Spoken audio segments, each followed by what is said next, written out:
Google મેપના કારણે થોડા જ દિવસો પહેલા નદીના પુલ પરથી કાર પડી જતા 3 લોકોના મોત થયા હતા, જેમાં ગૂગલ મેપ પુલ બંધ હોવા છતાં રસ્તો બતાવતું હતું.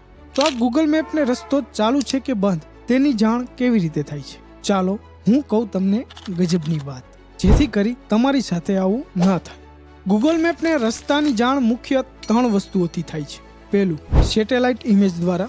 બીજું, ગૂગલ મેપના યુઝર અથવા એના એમ્પ્લોય દ્વારા. અને ત્રીજું, તમારા મોબાઈલના જીપીએસ દ્વારા. જેમાં તમને 1 અને 2 વિશે તો ખબર જ હશે. જો ના હોય તો કોમેન્ટ કરી દેજો, તો આપણે બીજો વિડીયો એના ઉપર બનાવી દેશું.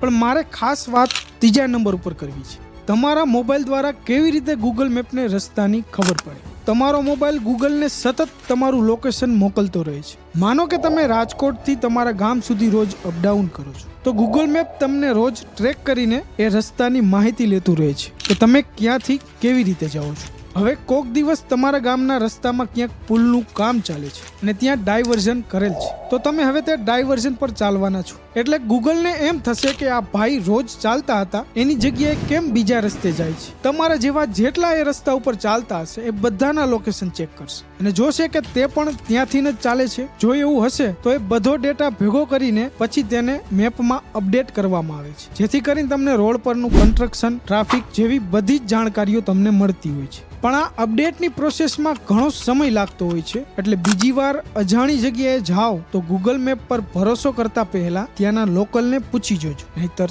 તમારી સાથે પણ આવું થઈ શકે છે.